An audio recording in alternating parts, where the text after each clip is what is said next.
আজকে আমাদের দুপুরের মেনু এই ডিম কষা আর চিংড়ি মাছ আছে অল্প, চিংড়ি মাছের মালাইকারি করব। কেন ছেলে সেদিনকে আমাকে বলল, মা তুমি পোলাও করেছিলে একদিন আর ডিম কষা খুব সুন্দর লেগেছিল খেতে, তা রোববার দিন তুমি ডিম কষার পোলাও করো। তা ঠিক আছে। এবার এই ডিম কষা আর পোলাও, বাসন্তী পোলাও আর কটা চিংড়ি মাছ ছিল, আর আধখানা নারকেল ছিল, তাহলে একটু মালাইকারিও করে নিই, তাহলে রোববারের একটা ছুটির দিনের খাওয়াটাও বেশ ভালো হলো আর আমারও একটু ভালো লাগলো রান্না করতে। তাহলে এটা রেডি করে নিয়ে আসছি। মা আগে কোন রান্নাটা করছে, চিংড়ি মাছ নাকি মালাইকারিটা করে নিই?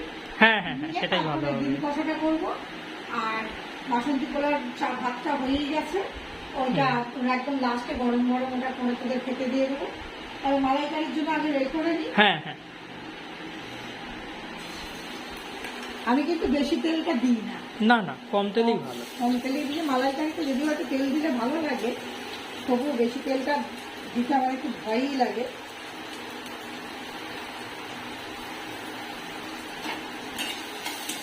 আর এখন তো গ্যাসের প্রচন্ড ক্রাইসিস, যার জন্য এইসবগুলো মানে তাড়াতাড়িও হয়ে যাবে আর খাওয়াটাও হবে, আর ইন্ডাকশনে বাদবাকিটা করে নেবো, নিলেই আমার তাড়াতাড়ি হয়ে যাবে। মালাইকারির জন্য সব কিছু, আর এটা ডিমের জন্য রেখে দিলাম, ডিম কষার জন্য। আর ওদিকে নারকেলের দুধ করে রেখেছি আর এই মশলাগুলোও রেডি করে রেখেছি, একেবারে এর সাথে দিয়ে দেবো।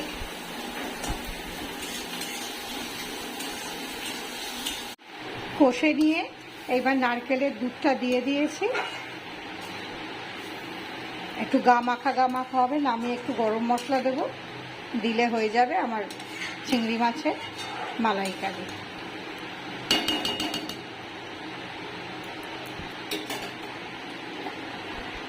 যদি ভালো লেগে থাকে তাহলে সাবস্ক্রাইব করবেন, লাইক কমেন্ট করবেন, শেয়ার করবেন। এইটা হয়ে গেলে এবার ডিম কষাটা বসাবো, তারপর পোলাওটার করে নেবো, নিলেই হয়ে যাবে। পোলাওটা করাই আছে, শুধু একটু ঘি দিয়ে আর অল্প একটু ঘি দেবো, দিয়ে একটু মানে আছে বসাবো ইন্ডাকশানে, বসালে একদম গরম গরম নামিয়ে পরিবেশন করব। আমার রান্না হয়ে গেছে, চিংড়ি মাছের মালাইকারি, এই ডিম কষাটা টক দই দিয়ে করেছি আর এটা নারকেলের দুধ দিয়ে করেছি। আর এদিকে এই যে বাসন্তী পোলাও, আর প্লেটও পাতা হয়ে গেছে।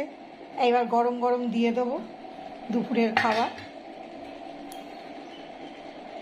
কেমন হয়েছে কিন্তু অবশ্যই জানাবেন, সবাই পাশে থাকবেন।